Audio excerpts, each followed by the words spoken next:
Hi there, it's Susan Kendall again. I wanted to go a little deeper into how I do my jewelry, and one of the things I want to do first is to review very quickly how I mix my paint. There are many different formulas for mixing paint. Basically, it comes to any acrylic paint, including house paint, and a portion of Floetrol added, and then water. Um, on the Floetrol, it's never more than 50%. Per volume of paint, and water depends on how thick your paint is and sometimes how old the paint is. One of the things I do is I mix up the basic colors. I love white, black, and Payne's gray and Van Dyke brown in large quantities. So I use these nice big bottles, and I use the measurements on the bottle to put in paint. I use more like I'll go up to maybe 9, 10 fluid ounces. Then I'll add another 3 or 4 ounces of Floetrol. Mix it up really good. I drop some stainless steel washers or nuts or even bolts into the paint itself, and then I shake it like crazy. And the agitators, the metal parts work as agitation. And once I've reached that point, I test the paint on consistency and flow you want. Not too watery, because like this white was way too much water in it, and it just literally disappears into the paint, and it actually kind of milks everything out. So you don't want it too thick though either. If you put it on too thick, the colors won't blend. So it comes down to personal experience and experimentation. I often use old photo paper, maybe some errors that we had gotten. I even use regular paper. I use watercolor paper. Whatever you have available, even cardboard, since you're just testing. But mostly, when I do jewelry, I pour onto vinyl. I'll take these paint cups and stir them very well. I do put about 2 or 3 drops of machine oil in there. Let me show you what I use, treadmill oil, and stir it again thoroughly. And then every time before I pour the paint into the cup, I stir it well.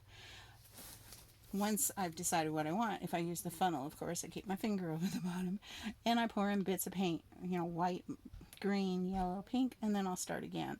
And I might even swish a stick, a popsicle stick through, or not, because when you release your finger on it, it is going to start mixing together.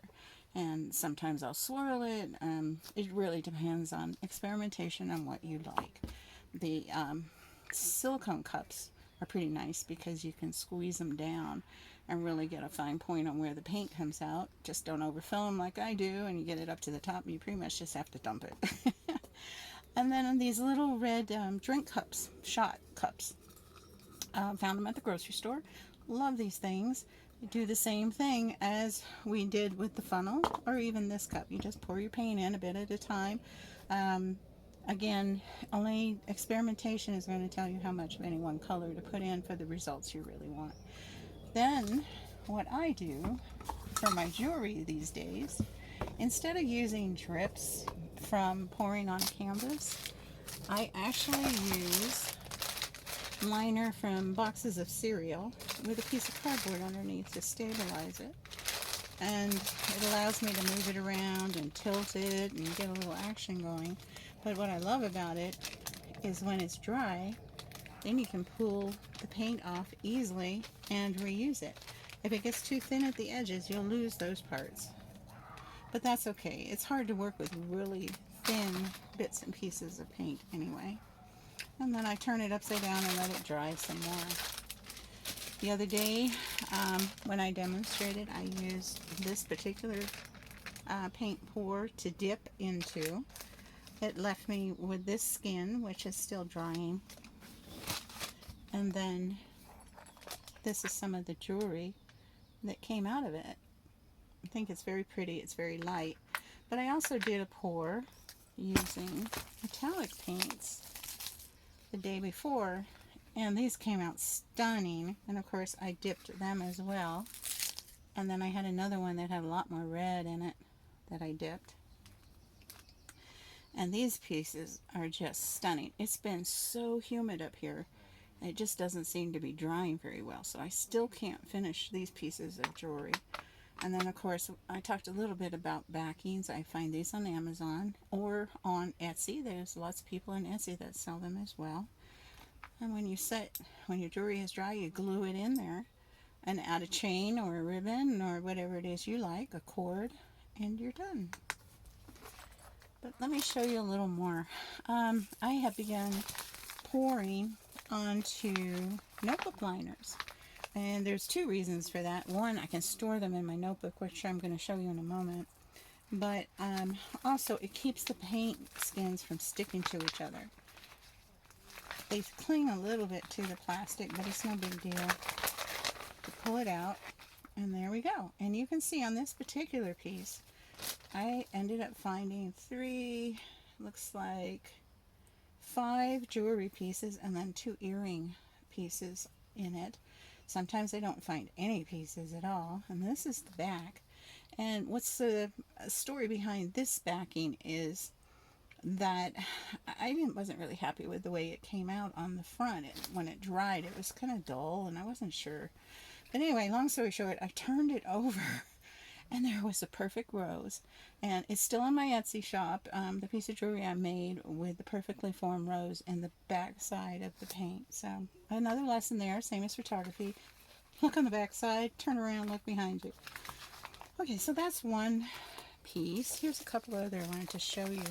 This particular one I was really excited about when I poured it, but when it dried, it got really thick and chunky and tough, and oh my gosh, does it have holes in it? I've had a terrible time figuring out what to do with it. Can you see through it? There's all kinds of cracks and holes, and but I did get a couple pieces out of this, a square piece and a rectangular piece, but that's it. That's all I got. So experimentation. One thing I did find out is I like the color combo. So I'll try it with different paints, better quality paints. You know, that often is it. Some of my paint's kind of old. Back when I was painting on rocks. It's pretty old. I don't even want to think about how long ago that was. A red piece. Obviously, I found several in there that I really liked. This is what happened. Oh gosh, I just made a mess. This is what happens when you just use your drips. Like when you're pouring on a canvas, pour painting on a canvas and you use your drips, you end up with really small pieces, and sometimes there's 2 or 3 pours the same day with totally different color combinations, and you can't separate them out. It can be interesting, or it can be frustrating, especially if you really like something. But then again, you can always pour one more time. This particular one, I just listed a really pretty piece from. It's black, yellow, and pink. The piece that I just listed up on Etsy has a little more black to it. Someone even saw a spider in it. That was kind of cool. And then I thought I'd show you this piece real quick. This, actually, I found what to me looked like underwater plants for one of the first pieces that I ever made and posted on Etsy. I found a couple more since then, but none of them are as special as that first one. So the idea is that I pour painted, but I also drizzled some extra paint on top because there wasn't enough color blending, enough color mixing, I should say. You don't want them to add patterns and all that good stuff, and that didn't happen. So I drizzled some on top, and that's actually what created what looked like undersea plants and animals. One more that I really liked, but I only got 2 pieces out of because it got all thick and tough and crusty, and part of the colors sunk below the others. It just didn't work out, but that's why we experiment. And going big doesn't necessarily mean you're going to find more. This one has weak spots. I did a white paint bottom on it and then poured the other paints on top for a little extra stability and hopefully blending, but the white barely came through, as you can see. Some of that is me. I didn't aggressively move the paint around after I poured it, but obviously I got only 2 pieces out of that. And last but not least, because I promised, is to show you my notebook of paint skins. This first piece, I've only found one piece of jewelry in it that I like. I look for shapes and interesting combinations. I like high contrast. You make you wonder why I don't just pour black and white or brown and something cream maybe, but I have a lot of paints that I want to use as well, so I've been experimenting and learning what I like and don't like. Again, another big skin, but I only found one piece out of it. That, it looks like I got maybe 4 out of it. This one I didn't pull anything out of it. It has a few holes, but not too bad. I drizzled on top of this one, but I think it's more the colors. The color combination just didn't excite me. I love earth colors, but it hasn't been very popular on Etsy, so I haven't done anything more with this. Maybe someday I'll find something marvelous to do with it. And that about covers it. I have all the colors of the spectrum just about here. Again, earth colors. There's some blues and oranges. There's another big pour. It's actually folded over in half. I tried doing a little stenciling on it. In and of itself, I love the look of that abstract flower. But at this point, I haven't done anything more with it.